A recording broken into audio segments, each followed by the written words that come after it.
Are you the one who love having soft drink in summer, but at the same time you are concerned about your health? If you're the one, then this video is for you. Yes, in this video we are going to discuss about all the soft drinks, the popular one available in India. How are they actually and how healthy they are? What is the WHO saying about these drinks? And at the same time, we will be trying to explore what are the possible health hazards this drink may cause if you're consuming it for a longer period on a regular basis. And we will try to understand what are the alternatives, the better alternatives that you can explore this summer. So without wasting any time, let's get started. Hello everyone, welcome to Wellness Munch. So today when we see the popular soft drinks, you must be, having this idea like which is the best, like the black one or the colorless one or the orange one or the yellow one, which one, right?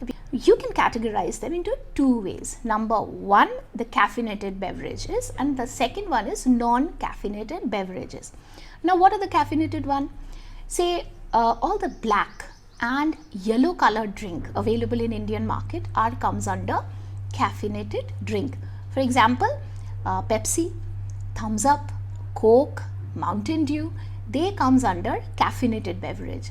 And at the same time, the soft drink which are colorless or orange in color, they comes under non-caffeinated beverage. So that includes Fanta, Mirinda, 7-Up, Sprite.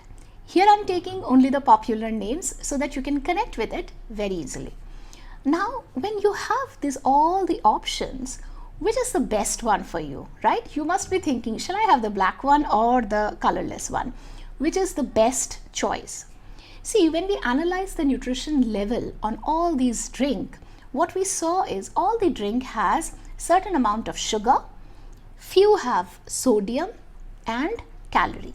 So these are the three nutrients. If you talk about, these are the only three nutrients which are available in all these drink. Okay, definitely they have calorie. Now how much of sugar? Generally 2 to 4 teaspoon of sugar. The level varies. 2 to 4 teaspoon of sugar every 100 ml of drink. How much is 100 ml? This much. If you take a glass, this much is something called 100 ml. 100 ml of every drink contain 2 to 4 teaspoon of sugar. If you're talking about Mountain Dew and the orange one like Fanta, they contain sodium too, like 12 to 14 mg of sodium per 100 ml. So now the question is, are they healthy? No, they're not, because they are not offering you anything apart from sugar, sodium and calorie, right? Now you can ask me one thing that no, I love to have the 0 calorie or the 0 sugar wala drink. That makes it healthy, right? No, it's not. Why? Because if the drink doesn't have sugar, then they have some non-nutritive sweeteners, which are 0 calorie sweeteners, that I agree. But what about the quality of that, chemical? If they are not using sugar, they are using non-nutritive sweeteners like aspartame. Now, aspartame is a chemical which may not give you any calorie, but this is highly, highly controversial. Why? Because there is one school of thought, they constantly tells you that no, don't have aspartame, avoid aspartame, because this may cause cancer and n number of other diseases. And there is also another school of thought who will always claim that no, aspartame is completely safe. Now, being a nutritionist, my take is if there is a smoke, then please stay away from that, right? Moderation is the key. Now the question comes, okay, fine, if these drinks are not good, if these drinks contain certain amount of sugar and sodium, then what is WHO is telling us about it, right? WHO or World Health Organization, they are saying like no, sugar, sodium, these are all needed. It's not that sugar is bad or sodium is bad, but there has to be a level. There is a daily recommended allowance for you and you have to, be within that level. Now, what is that level? For sugar, WHO is saying in the total day, whatever the calorie you are consuming, 10% of it should come from free sugar. I'll give you an example. Suppose you are somebody who maintain a sedentary lifestyle. Most of us, right? Most of us have a sedentary lifestyle these days. So if you're having a sedentary lifestyle and you are assuming you're having 1500 calorie in a day, that means 10% of 1500 calorie, which is 150 kilocalorie, should come from free sugar.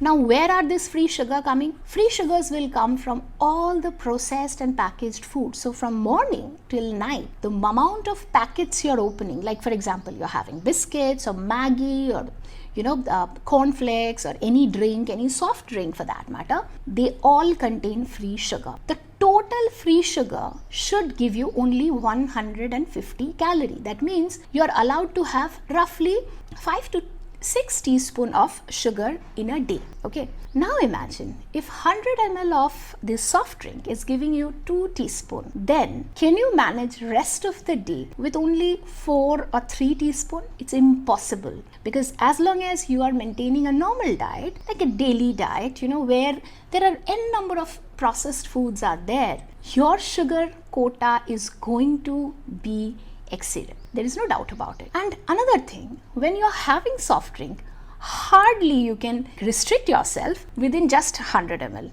This much is nothing. The moment you have a sip of soft drink, you want more, right? Ye dil mange more. They're saying this, right?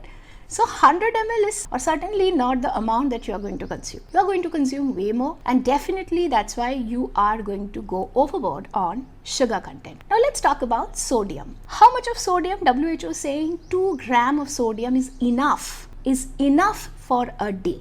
Okay. Why sodium restriction is so much? Because sodium increase the risk of your heart disease, your blood pressure, and these days everyone is getting this problem. And once you have diabetes and hypertension, you are inviting more and more diseases in your life in the coming years, correct? So sugar for diabetes and salt for hypertension is simple, right? Now, okay, fine. 2 grams of sodium, that means 2000 mg of sodium. How much of sodium this drink is giving you? If you are having again 100 ml of drink, that is going to give you 12 to 14 milligram of sodium per 100 ml, all right? That means again your sodium is also coming from this soft, and if you are having extra like 200 ml or 300 ml, you just multiply. Problem is, in the whole day, all the food that you're having, right? All the food, all the processed food that you're having, every food contains sodium, every food. Now, it's up to you which of the sodium you want to have and which one you don't. The soft drink only give you calorie, sugar and sodium, no other nutrients. So why this soft drinks or any ultra processed food for that matter is so bad? Especially for soft drink, there is no price to guess. It will increase your weight. Now, those who are underweight should not feel happy about it, because this is not the weight that you want. This is not the muscle weight you will be gaining. You will be gaining that ugly fat which everyone wants to get rid of. Weight gain is going to be inevitable. Plus, the risk of diabetes is already there because this is simple sugar. The moment you consume this drink, your blood sugar level will immediately go up and insulin response will be high, right? Then after diabetes, hypertension, high blood pressure is definitely a problem because this drink is containing sodium. Studies are showing that the more and more you are having this soft drink, your bone mineral density is going to get reduced. Yes. So for strong bone, you have to avoid soft drinks. After that, you have the risk of having kidney stone, renal disease, chronic renal diseases. Plus, you have a risk of gout, like inflammation in joint pain. So, whenever people complain like I am having too much of joint pain, knee pain, or ankle pain, or maybe in the waist, whatever, wherever the joint pain is happening, soft drink is the first thing to say bye-bye to. So these are the potential health problem one can have if you're having soft drink on a regular basis and in excess amount. Now, what is this regular basis? Even if you're having this soft drink like 200 to 300 ml every week, 2 to 3 times or 3 to 4 times, this is like a regular basis, okay? So you have to quit having this kind of soft drink on a daily basis. Now, the problem is, okay, fine. Summer is here. We feel thirsty. What to do? What else? What are the other alternatives? My answer to that would be Why not water? It's summer. Have a normal matke ka pani. It is actually going to satisfy your thirst. Try this out. We always try to complicate things. We are thirsty. What to do? Let's grab soft drink. No, you can still have water. You can have coconut water. You can have lemon water, fruit juice, any fruit juice for that matter. Have you ever thought all the summer fruits are so juicy? Why not fruit juice? Right? Then bel sharbat, aam panna, buttermilk, lassi, or even milk. A glass of milk is a good choice if you can digest it, right? So there are multiple other options. Sattu drink, ragi water, right? These are also there. So why not, focusing on the other alternatives rather than focusing on only soft drink? If you find this video is useful, please hit the like button. If you have anything to tell us, definitely please feel free to comment us below. We will be coming back with some other interesting video very soon. Till then, stay happily healthy. Bye-bye.